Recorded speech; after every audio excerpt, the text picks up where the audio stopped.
Hello everyone, welcome back to my YouTube channel. I am Monika Reddy and first of all మీ అందరికి చాలా sorry ఎందుకంటే 2 marks 1 mark important questions అయితే నేను పెడదానని ముందే చెప్పాను కానీ అస్సలు అవ్వలేదు ఎందుకంటే నాకు ఫీవర్ వచ్చిందనమాట ఇంకా నా వాయిస్ కూడా అసలు బాగాలేదు సో సారీ దానికైతే ఇప్పుడు నేను మీకోసం ఇప్పుడు పోస్ట్ చేస్తాను సో క్విక్ రివిజన్ అయితే చేసేసుకోండి ఇంకా రేపు అయితే నేను లెగ్ చెకప్కి వెళ్ళాలి ఎందుకంటే నా కాల్ ఫ్రాక్చర్ అయిపోయి ఆల్రెడీ 2.5 మంత్ అయిపోయింది అయినా సరే ఇది ఇంకా తగ్గలేదు సో రేపటి చెకప్ లో తగ్గిపోయిందని వస్తుందని అయితే నేను దేవుడు కోరుకుంటున్నా you also wish me all the best అసలు నా లెగ్ ఫ్రాక్చర్ ఎగ్జామ్స్ ముందే తగ్గిపోతుంది అనుకున్నా కానీ రేపు లాస్ట్ ఎగ్జామ్ ఇంకా కూడా తగ్గలేదు రేపు అయితే నేను చెకప్ కి వెళ్తున్నా ఇంకా రిజల్ట్ బట్టి తెలుస్తుంది సర్జరీ చేయాలా వద్దా అనేది అయినా ఈ స్టోరీ అంతా నేను ముందే చెప్పేస్తాను అది మీరు చూసారా లేదో నాకు తెలియదు నేనైతే డిస్క్రిప్షన్ లో లింక్ వేస్తా అది చూసేయండి లెగ్ ఫ్రాక్చర్ అయింది 10th ఎగ్జామ్స్ ఉన్నాయి అయినా సరే నేను యూట్యూబ్ ఛానల్ స్టార్ట్ చేశాను ఇప్పుడైతే నాకు 10K సబ్స్క్రైబర్స్ వచ్చారు ఇంత సాడ్ సిచ్యువేషన్ లో కూడా నేను హ్యాపీగా ఉన్నానంటే అదంతా మీ వల్లే ఫస్ట్ ఆఫ్ ఆల్ మనకు మూమెంట్ తీసుకుందాం సెలబ్రేట్ చేసుకోవడానికి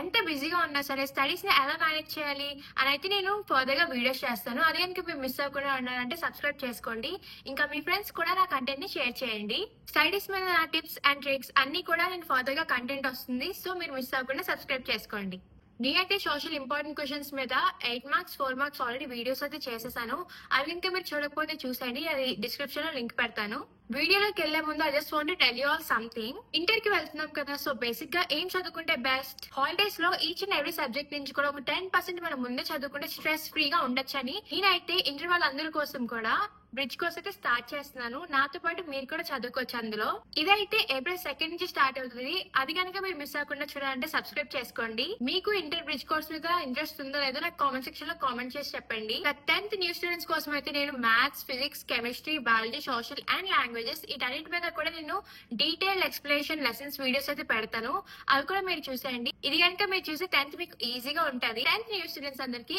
ఆల్ ది బెస్ట్ ఇప్పుడు మనం లేట్ చేయకుండా వీడియోలోకి వెళ్ళిపోదాం ఇంకా లేట్ చేయకుండా అయితే social 1 mark and 2 marks video అయితే నేను స్టార్ట్ చేస్తున్నాను లెట్స్ గో నేను ఇంపార్టెంట్ క్వశ్చన్స్ అని ఇప్పుడు నేను మీకు చెప్తాను కానీ అయితే డీటెయిల్ ఎక్స్ప్లెనేషన్ చేయలేను ఎందుకంటే నాకు చాలా హెడ్ బ్యాక్ వస్తుంది అనమాట నాకు బాగాలేదని ముందే చెప్పాను కదా బాగా రెడీ అయి ఉన్నానని అనుకోకండి వీడియో కోసం నేను షో అప్ అవ్వాలని అయితే నేను మీకోసం రెడీ అయి ఉన్నాను కానీ నార్మల్ గా అయితే I'm not at all well ఇప్పుడు నేనైతే మీకు బేగా ఇంపార్టెంట్ గురించి చెప్పేస్తాను నోట్ చేసుకోండి సెక్షన్ 2 లో అయితే టోటల్ 8 క్వశ్చన్స్ ఉంటాయి each carries 2 marks so total మనకి 16 మార్క్స్ దీనికి కూడా అసలు చాయిస్ ఉండదు అది మా అందరికి తెలిసిందే ఈచ్ 1 2 to 3 లైన్స్ రాస్తే చాలు మనకి మార్క్స్ వచ్చేస్తాయి మీరు కనుక ఇంకా ఎక్కువ రాద్దాం అనుకుంటే 4 to 5 lines is enough section 2 లో అయితే 13th to 20 ఇన్ని క్వశ్చన్స్ ఉంటాయి అన్నమాట 13th 14th 15th 16th 17th 18th 19th 20 ఈ క్వశ్చన్స్ అయితే ఉంటాయి ఇప్పుడు నేను ఇవి ఏ లెసన్ నుంచి వస్తాయో నేను చెప్తాను 13th క్వశ్చన్ అయితే జియోగ్రఫీ చాప్టర్ 6 మ్యానుఫ్యాక్చరింగ్ ఇండస్ట్రీస్ నుంచి అయితే వస్తుంది ఈ చాప్టర్ నుంచి వచ్చే ఇంపార్టెంట్ క్వశ్చన్స్ అయితే మనం చూద్దాం what are the agro based industries give one example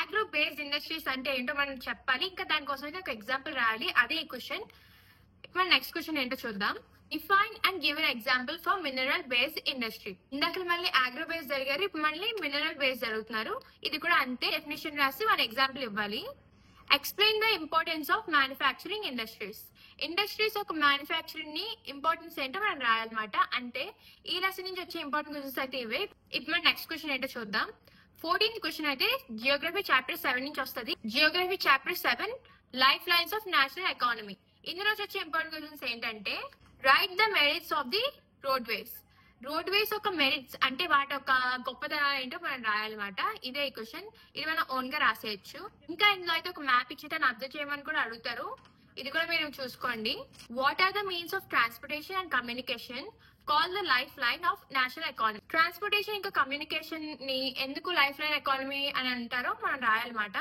అది ఈ క్వశ్చన్ ఇది మీరు ఒకసారి చూసుకోండి ఇది one of the important question 15th question కూడా సేమ్ ఈ చాప్టర్ నుంచి వస్తుంది అవేంటో చూద్దాం ఈ క్వశ్చన్ లో కూడా ఒక మ్యాప్ ఇచ్చి ఆన్సర్ అడిగే ఛాన్సెస్ ఉన్నాయి సో మీరు అది కూడా చూసుకోండి explain the importance of silk roots యొక్క ఇంపార్టెన్స్ అయితే మనం బాగా ఎక్స్ప్లెయిన్ చేయాలన్నమాట ఇది మీరు చదువుకోండి ఎందుకంటే ఇది మనం ఓన్ గా రాయలేం కాబట్టి 16th క్వశ్చన్ అయితే హిస్టరీ చాప్టర్ 5 నుంచి వస్తుంది అదేంటంటే print culture and modern world ఇందులో వచ్చే ఇంపార్టెంట్ క్వశ్చన్స్ అంటే నేను మీకు చెప్తాను printing press played a major role in shaping the Indian society of the 19th century comment ఇలాంటి ఒక సెంటెన్స్ ఇస్తారు దాని మీద మనం కామెంట్ చేయాలి ఏం అడిగారు printing press played a major role in shaping the Indian society of 19th century 19th century యొక్క ఇండియన్ సొసైటీని ప్రింటింగ్ ప్రెస్ ఎలా షేపింగ్ చేసిందో మనం ఇందులో కామెంట్ చేసి రాయాలన్నమాట ఇది చాలా ఈజీయే మీరు ఒకసారి ఈ టాపిక్ కి సంబంధించిన లాంగ్ క్వశ్చన్ చదివితే మీరు ఈజీగా రాసేయచ్చు next question Explain the effects of the Great Depression of 1929 on Indian economy. Great Depression 1929 లో వచ్చింది. అది మన ఇండియన్ ఎకానమీ మీద ఎలా ఎఫెక్ట్ చేస్తుందో రాయాలన్నమాట. అది మీరు బాగా ఎక్స్ప్లెయిన్ చేసి రాయండి, 2 మార్క్స్ కి సరిపోయే తగ్గట్టుగా. నెక్స్ట్ ఇంపార్టెంట్ క్వశ్చన్ చూద్దాం. Is it difficult to imagine a world without printed material? Comment. ఇది కూడా సేమ్ ఒక లైన్ ఇచ్చారు, దాని కామెంట్ చేయమని అడిగారు. అదేంటంటే ఒక వరల్డ్ వితౌట్ ప్రింటెడ్ మెటీరియల్ ని ఇమాజిన్ చేసుకోవడం డిఫికల్టా అని అడిగారు అనమాట. ఆబ్వియస్ గా అది డిఫికల్టే. ఒక ప్రింటింగ్ చేసిన మెటీరియల్ లేకపోతే మనకి చదువు కూడా అవ్వదు, ఏది కూడా అవ్వదు, న్యూస్ కూడా స్ప్రెడ్ అవ్వదు, లెటర్స్ రాసుకోవడానికి అవ్వదు, అలాంటివి ఏంటి అవ్వవు. ఇదే మీరు మీ ఓన్ వర్డ్స్ లో నీట్ గా రాసేయచ్చు. 17th క్వశ్చన్ అయితే సివిక్స్ చాప్టర్ 2 ఫెడరలిజం నుంచి అయితే వస్తుంది. ఈ ఇంపార్టెంట్ క్వశ్చన్ అంటే మనం చూద్దాం. A few subjects in various parts of Indian Constitution lists are given below. Group them under the union, state and concurrent lists below as provided in the table. ఈ question ఏంటంటే వాళ్ళ ఒక table లో ఒక list అయితే ఇస్తారు. అది మనం యూనియన్, స్టేట్ ఇంకా కాన్కరెంట్ ఈ 3 కేటగిరీస్ లో వాటిని డివైడ్ చేసి రాయాలి. ఇదంతే. ఇవేంటో మీరు ఒకసారి తెలుసుకుంటే మీరు ఓన్ గా ఈజీగా రాసేయచ్చు.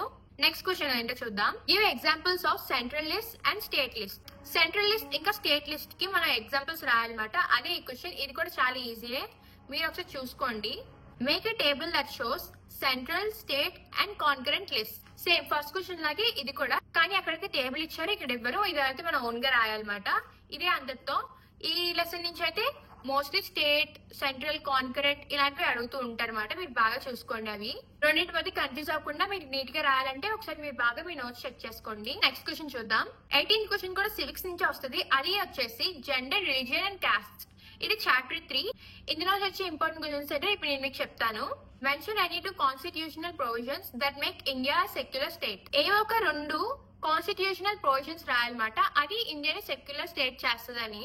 సెక్యులర్ అంటే ఏంటంటే ఒక particular religion, caste or language అనేది మన కంట్రీని అయితే రిప్రజెంట్ చేయదు. అదే సెక్యులర్. ఇండియా సెక్యులర్ ఎందుకు అయిందని ఒక 2 కాన్స్టిట్యూషనల్ ప్రొవిజన్స్ అయితే రాయాలి.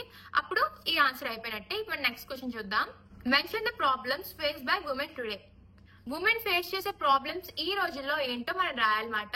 ఇది మన అందరికీ తెలిసిందే. సేఫ్టీ ఉండదు, ఇంకా ఇండిపెండెన్స్ ఉండదు, ఇంకా అలాంటివన్నీ ఉంటాయి. అవన్నీ మీరు రాసేయచ్చు. 19th క్వశ్చన్ అయితే ఎకానమీ చాప్టర్ 4 నుంచి వస్తుంది. అదేంటంటే గ్లోబలైజేషన్ అండ్ ఇండియన్ ఎకానమీ. ఇందులో వచ్చే ఇంపార్టెంట్ క్వశ్చన్స్ అయితే ఇప్పుడు నేను మీకు చెప్తాను. What do you understand by globalisation? Explain in your own words. Globalisation అంటే ఏంటి అని అర్థం చేసుకొని మీ ఓన్ వర్డ్స్ లో ఎక్స్ప్లెయిన్ చేయడమే ఈ ఆన్సర్. ఇది ఈజీయే. నెక్స్ట్ క్వశ్చన్ ఏంటో చూద్దాం. What is the impact of globalisation in India? Globalisation యొక్క ఇంపాక్ట్ ఇండియాలో ఏంటి అనేది అడిగారు. ఇది కూడా దీనికి సేమ్ సిమిలర్ గా ఉంటది. మీరు ఒకసారి మీ నోట్స్ చూసుకుంటే ఓన్ గా రాసేయచ్చు. Give some examples where factors other than income are important aspects of our life. ఇదేంటంటే కొన్ని ఎగ్జాంపుల్స్ అయితే ఇవ్వాలి. ఇన్కమ్ కాకుండా వేరే వేరే ఫ్యాక్టర్స్ ఏంటి మన లైఫ్ లో ఇంపార్టెంట్ అనేది అయితే అడుగుతారు. ఇవి వచ్చేసి రెస్పెక్ట్, సెక్యూరిటీ ఇలాంటివన్నీ వస్తూ ఉంటాయి అన్నమాట. ఇవి మీరు ఆల్మోస్ట్ రాసేయచ్చు. సో ఈ లెసన్ కి అయితే నేను మోస్ట్లీ ఏం సజెస్ట్ చేస్తానంటే మీ నోట్స్ బాగా చదువుకోండి, ఇంకా వీలైతే టెక్స్ట్ బుక్ లో కూడా చూసుకోండి. అంతే. దీంతో సెక్షన్ 2 లో 20th క్వశ్చన్. ఇది కూడా సేమ్ ఈ చాప్టర్ నుంచి వస్తుంది అనమాట. ఈ ఇంపార్టెంట్ క్వశ్చన్స్ అయితే ఇప్పుడు నేను చెప్తాను. What precautions should be taken by consumer before purchasing the product? ఈ సెక్షన్ లో లాస్ట్ క్వశ్చన్ వచ్చేసి 20th క్వశ్చన్. ఇదైతే కన్స్యూమర్ రైట్స్ చాప్టర్ నుంచి అయితే వస్తుంది. ఇది ఎకానమీలో 5th వన్. ఇందులో వచ్చే ఇంపార్టెంట్ క్వశ్చన్ ఏంటంటే what precautions should be taken by consumer before purchasing the product? ఒక ప్రొడక్ట్ కొనక ముందు కన్స్యూమర్ ఏ ప్రికాషన్స్ తీసుకోవాలనేది అడుగుతున్నారు అనమాట. ఇవి కామన్ గా మనకు తెలిసినవే. ఏంటి? డేట్ చెక్ చేసుకోవాలి, అది క్వాలిటీ ఎలాంటిది, అది ఎక్కడెక్కడ మ్యానుఫ్యాక్చర్ చేస్తారు, ఎవరిదాని ప్రొడ్యూసర్స్, వాళ్ళు కరెక్టా కాదా అన్నీ అయితే మనం తెలుసుకోవాలి. ఇదే ఈ క్వశ్చన్. ఇప్పుడు నెక్స్ట్ క్వశ్చన్ ఏంటో చూద్దాం. Right to slogans on consumer rights. Consumer rights కి ఒక 2 స్లోగన్స్ అయితే ఇది రాసేయాలి. అంతే. దీంతో అయితే మనకి సెక్షన్ 2 అయిపోయింది.